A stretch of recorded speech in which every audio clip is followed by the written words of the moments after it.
Orks just got hit by a new balanced data slate, and this feels like the classic Ork cycle. The faction gets hot, competitive players jump on it to get some wins, and suddenly GW steps in to break up the Great Wall. But this time, it got interesting.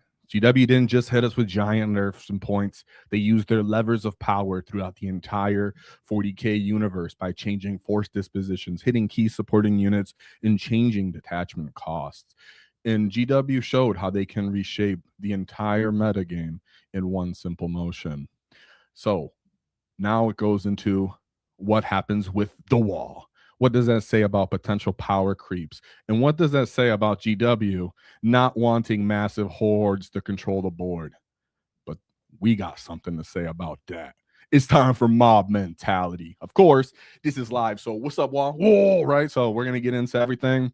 We got a lot to break down here. I'm going to do it nice and concise. We have plenty to cover. Points, changes, rule changes, FAQs, Equatorial Horde, and my thoughts about what's on top, what's biggest and best. So leave a like, comment, let people know, share it. It's time for the Great Wall to rise. That being said, let's go straight into the points. Nice and easy. Everybody knows what's up with this, but we can give our thoughts. So we got the Big Mech DACA rig went up straight up to 15 points to 115.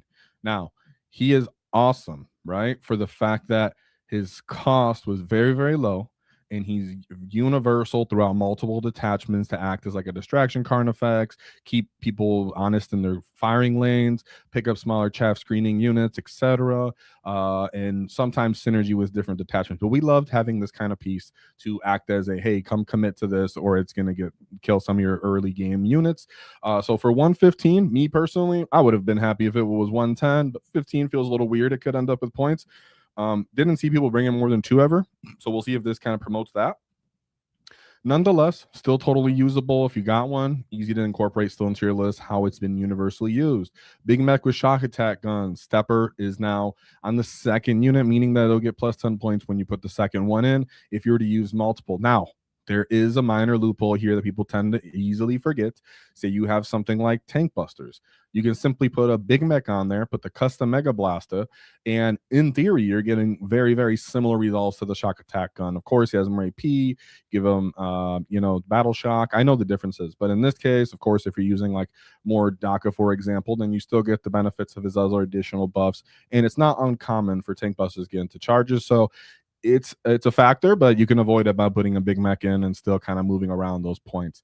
The real big thing here that everybody cared about was the boys. So the boys went up plus 10 points for 20 back to 160, which is what we were used to them at. And there's obviously, we're going to talk about the FAQs and changes like 2 leaders and a support, but 160 is still pretty dang cheap and workable. There was a time when they were 170 for 20 boys. So I'm happy with that, and we'll talk about more about that why. Hordes are not dead. Mobs are not gone. And we're still going to force our way into this meta. Now, Gretchen are a weird spot, kind of, but for plus 10 points on the 20-man unit, and then they have costs if you're going to play for the run herders. So it's up to 90. So Zod took a little bit of an increase as well, and he was a nice supplement to mobs, right? In general, like whatever different hordes you were using, you throw him in there. He's like an additional horde boy, like we talk about in all the videos with Zod. So he was common, and it's interesting how GW still got to nail him. The weird part though was the mech, right? Baby mech, solo mech took a plus 10 increase. Someone heard that we were playing our Stompas. So maybe somebody just felt like with the Big Mech DACA rig was too much at, I don't know, maybe small game modes or something. Don't really know where this came from. So it did kind of suck, but hey, we're here. Then we have the Pain Boss and the Pain Boy going up 10. This is very clearly just GW pressing like Control F, Pain plus 10, right? Because this always happens where GW just throws 10 points on anything with the word pain in the front of its name. So yes, Pain Boss went up plus 10.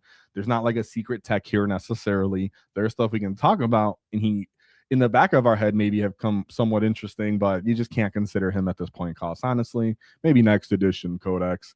But the Pain Boy himself, 90 points for 3 wound model, right? You're paying 30 points per wound on this model. Of course, he can regen, give you feel no pains, but the one thing people forget about the Pain Boss is his astronomical damage potential. When it's the wall, his extra attacks, his syringe gets an additional punch. So now he gets 2. They have sustain. He has access to all that. and he also has his power claw attacks. So he, unlike most other support units, is just crazy damage, and he gives the feel no pain, right? So to anybody that's out there and they're like, I'm just gonna swap to a banner knob, trust me, I love the banner knob. It's cool. I love him. He's way underrated in some ways, but him basically having just a choppa just makes him not inconsistent with the pain boy, other than the fact that he's cheap and he can hold something for you and he's all right with the invuln. But he's almost double the points of a banner knob now. Pain boy is, which is valid, and you're still going to take him. You're still going to find ways to incorporate him. It's all good. The truck minus 10 to a straight up 55 points, and then on the fourth unit or greater, it's up to 65. So that immediate decrease, the buffs the trucks took, which in just 5 points, it was 10, was a great way to offset the orcs like increases a lot among a lot of our lists, right? A lot of people were like, oh, I'm only up by 20 now because my trucks cost. Boom, nice. And that's nice to see GW did that. And then they also understood you can spam them to avoid that. We'll make them have a stepper. Last but not least, we have the war boss. Of course, we're going to mention how now you can use the Armageddon data sheet war boss. So he's 85 points to where he's at now. That's a multitude of reasons. Just a lot of other units went down, so they just threw him on there because he was very oft and just brought in duplicates. But let's move on. We're going to harmonize all this by moving on also to the changes, right? There was a lot of changes from just like mission, archetype, detachments, costs, and then the actual rules like FAQ. So we'll talk about the most important ones here. If I miss any, you can go to Tabletop Tactics and read some of more other ones if you want to be sure. Read it yourself. But changes right off the bat. Green Tide is 3 DP. No more synergy, no more cool stuff with any other dispositions. I think still has play. We'll talk about that more. But as for being the meta bully that it was, it really a lot of the time wasn't taking all of the additional context that we're going to go over in the rule changes for the results they were getting. So I always had that weird kind of question mark. Like, I know we're getting good results, but when we go to the rules that were changed, it's like, well, those contributed greatly to the Green Tide's results as well. So I really don't know how far down it's going to fall, but I think it's going to take a fall for that reason, but not mobs themselves, as we'll continue to talk about. We also have Dread Mob changing its forced disposition from purge to priority assets. Revealing my cards here. I have been playing priority assets now, trying to figure it out, and I think it definitely has good play for orcs. Maybe in the next book we'll even have more play. So I think us having more opportunities to try it out, other than playing roll and death, might actually play for benefit for us in the long run. As for the short term, that bothered me because I wanted to play my Stompa, right? And I was like, Stompa Purge, bro, I'm good. We did a vote for the channel members and they voted for the Stompa. Now I'm like, guys, you still want me to play that? Because I'm not playing Purge. It's kind of weird. That being said, I don't think there's no place for it because you have access to Grats as battle line and a lot of priority assets as controlling spots in the field, having little cheap monkeys for actions, and then also kicking off the good old-fashioned orc way. So it doesn't take away too much from our already established game plan for Dreadmom or orcs in general, in my opinion. Then we go on to something that did change for some gits that matters a lot. Could matter a lot depending on you, is more DACA changing from Purge the Foe to Disruption. Right? And so more DACA changing. Well, the thing I should talk about here is, before I forget, is Purge the Foe itself. GW also went in there and they changed some of the Purge the Foe layouts. So instead of having that brick in the middle so people could just square in the middle, instead of being able to toe in and people just stage right behind this and have giant slugfests in the middle with Purge, now they broke it up. So now Purge is 2 little island objectives. We can see how that changes Purge's interest for a lot of people. They also took Purge away from a lot of people, like they took it away from us here. And that was interesting to me because always the default for Dread Mob was more DACA. And then you were like, well, I'm going to more DACA, use it for that. For Purge now, nope, can't do it for your Dread Mob either. So change the Disruption. Not really sure on the Disruption play for orcs. I hear it's solid. Haven't tried it myself. Nonetheless, more DACA is still freaking awesome, which is going to, but this change gives more credence to what I'm going to talk about the strongest layout orc detachment is, right? So this more DACA change contributed to that decision. Then we have Tactical Brigade changing from Disruption to Reconnaissance. I don't think I hate that. It was a little weird for me that it was like, okay, Cult of Speed's over there, and this is. I wanted to try out Recon, but I hated the Recon detachments. No offense to people who like them, just saying, I hated it. Shout out to Mark Perry, but I would dabble in reconnaissance with Tactical Brigade. In that axis for that, because you're like, I'm already taking Storm Boys, I'm already taking Mando a lot of time, I'm already taking boys. I might as well just try this recon. We're already all over the field. It could have some play if you want to figure it out, which I know there are some cunning gets out there. But now we go to the rules changes, which are very important to give context to the Green Tide change and our overall status when we were targeted for these changes. So, one, right away, is the boys. Of course, they have access to the Armageddon war gear options. That's cool. But they also lose the bodyguard section for allowing double leaders to be attached. So you can't do the Big Mac, the Gaz, and the Pain Boy triple times or even one time, right? You can't keep doing that. So when we were going over the strongest Green Tide list, and when we were going over Ork results, since I like to pull up different detachments, look their win path, their list, it showed that almost every list I was going over had at least one triple character brick. If anything, it's actually 4 characters because you have Makari, but we're just gonna keep it simple. It was 3 characters thrown onto 1 brick. That's huge when you're playing take and hold, when you're able to just crush people that want to stat check you in the middle, and it completely changes that Gaz math dynamic from putting sustain on it as well, so that you have like a pseudo war horde super unit. Now we don't have that, which is really big deal for a Green Tide. And we'll see how much that actually does also bring it down. You also have Makari's invul and save now preventing rerolls, so if people want to target precision Gaz, now it's a little easier for them. You can't reroll one of those saves. War Boss data sheet, like I said, from Armageddon's now in the app, so you get the cleave, the custom choppa, really cool. We also have the Green Tide stratagem for go and get them has been updated to not deny the shooting activation. So people were playing it as when the enemy targets their Tide unit, that they would surge before the enemy even got to shoot. So if your TO allowed it and people TOs allowed it, cool. Your results are valid. It is what it is. But that completely changes some of the ideas and points of view and context for some of these Green Tide results when you take the first change from the triple characters and the go and get them strat change. These are completely very, very important, powerful, contextual abilities that were sometimes incorporated and sometimes not. That's why I can't give a definitive position on where Green Tide is going to be, but I could still give a definitive position on the mobs of boys. Last but not least, FAQs addressing the interactions of hazard rolls. We had talked about it in videos. If you put a Mac, a Big Mac, whatever, an infantry character on your brick of mech guns, it means that now they're considered a infantry keyworded unit. Therefore, they only take 1 mortal wounds for each hazard roll. So if you hate taking those 3 damages, throw some kind of infantry on your mech gun, bada bing, bada boom. You're only taking 1 hazard from them. Awesome that they at least clarified that. Another thing that should be clarified before we jump back into the video, shout out to Monument Hobbies and their Pro Acryl paints. If you're an Ork player, you already know the pain of painting mobs of models, vehicles, bikers, walkers, too many lads at once. And that's why I like Pro Acryl. The paint is high quality, easy to work with, and comes with properly thin paint right out the bottle, which means less time fighting with your paints and more time getting your wall on the table. So whether you're a new Ork player and joining the Great Wall, or you're trying to finish another 20 gets before your event, and check out Pro Acryl paints from Monument Hobbies using my affiliate link in the description. It helps support the channel and no extra cost to you, because the faster you paint, the faster you wall. Now it's time to talk about who's biggest and best. To summarize it for you gets, let the new people that are coming in to understand where to keep directing their efforts and their hobbying and what's strong when they're building out their list. I spent a lot of time today on members chat, voice chats, just talking to gets. It was awesome, and I was seeing people are definitely entertaining this along all the Ork conversations and communities. So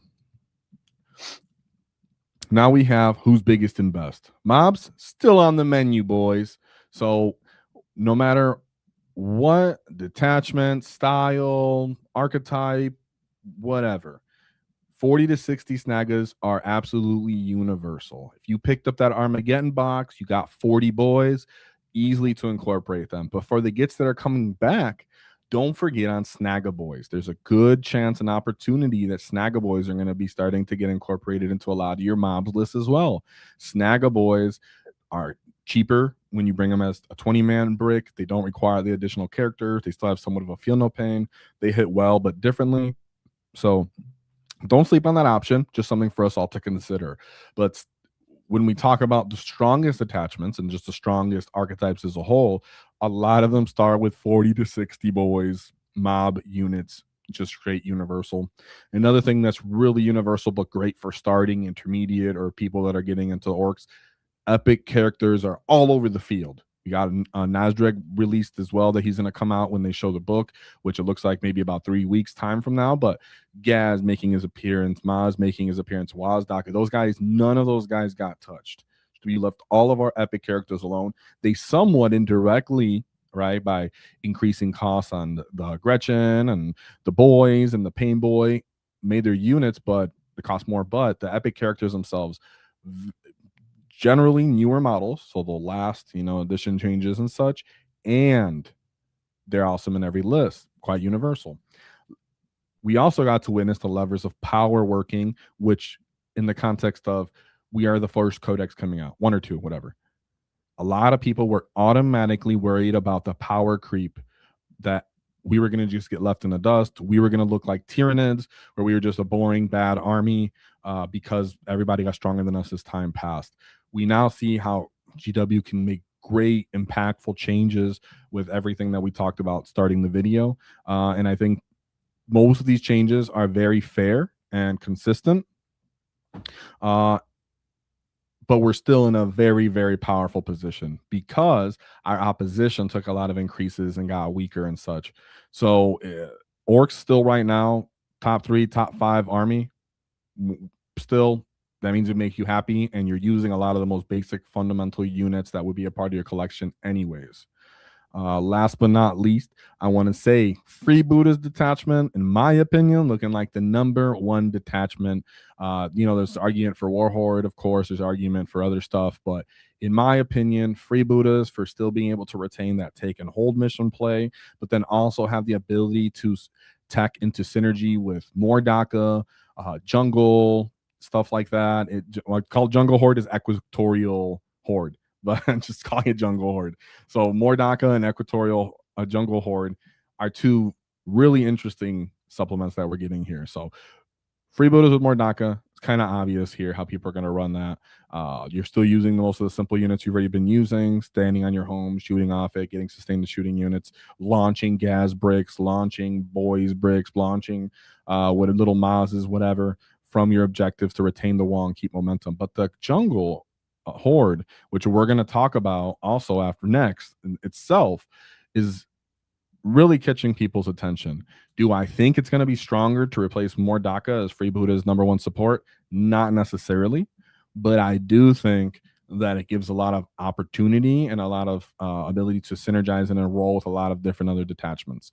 So Freebooters on the menu, #1. Even that takes boys, that takes shooting units. You can use a lot of stuff from Armageddon box, and a lot of lists we're seeing now are looking like 40, 60 boys, Waaagh, Gaz, sometimes Zod's on there, Ludas, trucks, no trucks, 10-man units of flash gets, no 10-man units of flash gets.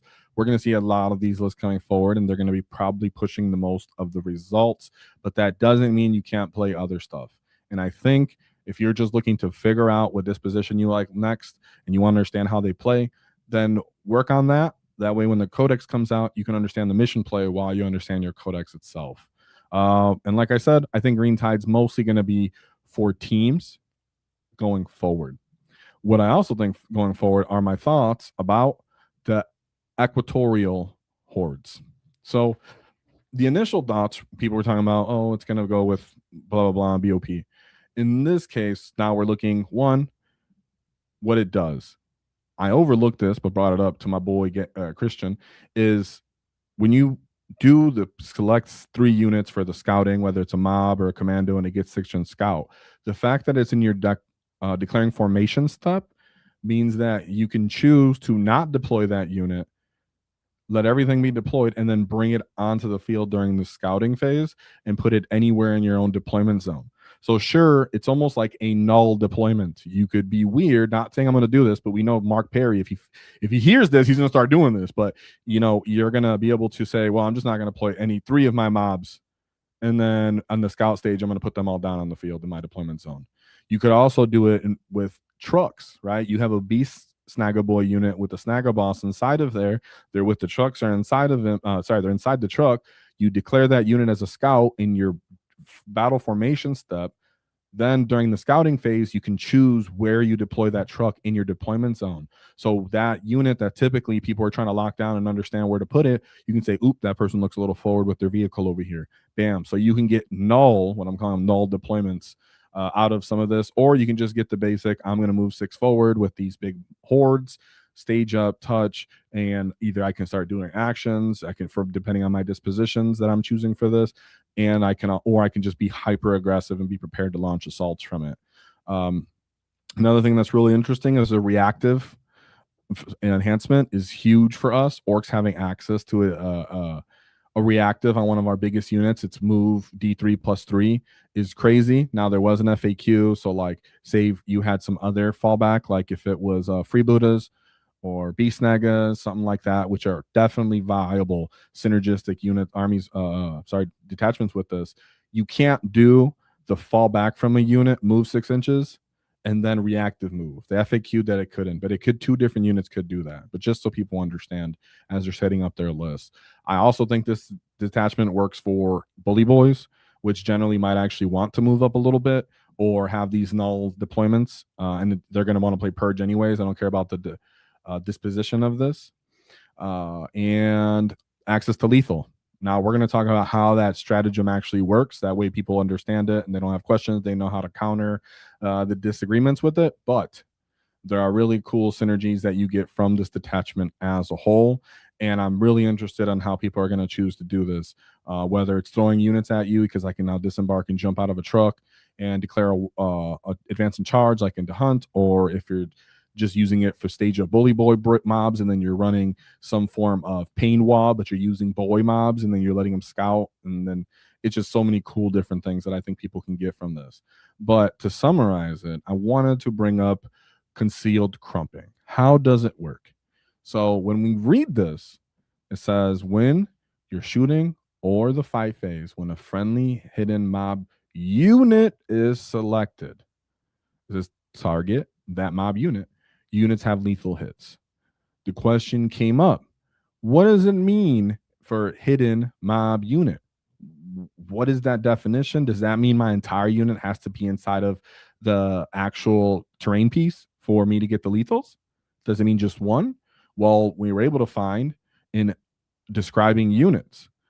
So when they're mentioning a rule when a rule mentions a unit, it may have a descriptor for the unit, i.e. hidden, battle shocked, visible unit. For such descriptors to apply to that unit must at least have one model in that unit that meets the descriptor. Therefore, as long as your boy unit hasn't shot and one unit is considered hidden and on the objective, you can do the lethal hits. Okay? So just so everybody understands that, one model at least from your mob unit must qualify for hidden, so you must be on the objective and qualify for it for you to get lethals. Think about it as literally is, ha, gotcha, right? You jumped out, and because you were hidden, you were able to do lethals off that unit. So that's how that works, and I just wanted to make that clear to everybody. That being said, let's go over the chats for a little bit. We have a lot of chats and interactions here. If I missed anything, make sure you let me know. I think Orks definitely took some hits, but we're still top 5, top 3 army. Boy mobs, totally still on the menu. They're going to be really fundamental no matter what detachment you're running. You can consider using it. And the Equatorial Horde definitely contributed to that. Let's see. So let's see what other gits are saying. Let me know. We'll go over the chats for a little bit. Our king said, hit the thumbs up, you gits. Whoa, thank you for that, right? Because, boy, there's a lot of Ork content out there. So if we're doing it best, leave us a like so that we can keep doing it for the rest. So yeah, and people are saying I'm still running my boys. Of course, speaking of newly spawned boys, we got the bad dog with 10 wall tactic gifted memberships. Whoa. So the gets that are here, we are doing a interview with Stephen Paprine. we're going to put a post out on the community and for the Discord. If you're a channel member, throw your comments in there of a question you have for Steven, and I will choose them, and we'll be live, and you guys will be able to watch the stream live and then also be able to rewatch it later. So that shout out to Steven. He's the guy who got second place going into that Green Tide list in Tacoma, lost by 1 point. Really cool moments, but he also played a really weird list of playing a Cult of Speed with a Mordaka disposition with a bunch of different off-meta units. So he's always a crazy get. It'll be a great conversation. So thanks to the Bad Dog for helping provide for that great conversation. And then we also have K. Flynn with 1,000 gems as it's the GOAT trophy. Whoa, I don't know what that means. It sounds freaking awesome. So thank you very much. And I greatly appreciate it, Flynn. So thank you for keeping the Great Wall alive and ever growing, because man, there's a lot of people out there trying to move up on the wall. But remember, this is where the real Great Wall lies. And then we have our boy 12, bro. Bravo. What's up, Joe? With 10 wall tactic gifted memberships, the great Snagga Boss has returned himself. You'd be proud of me right now, you get, because I'm about to play with the hunt. And I'll think of you when I'm using my big rigs all over the field. So thank you very much. Like I said, we have the Stephen Paprine video coming out, and get your questions in there. And of course, if you jump in the Discord or whatever it is, I interact with that all the time. We can talk. So thank you for that, Joe, and all the supporters. And he said, we got Omnissiah Sphinx. What boys update model is better, the last models or the new models? Oh man, should we pull that up when we got the boy models? New. No, okay, we don't have okay, we're kind of low on time. But what I would say is better, man, I think the newest ones are pretty sick.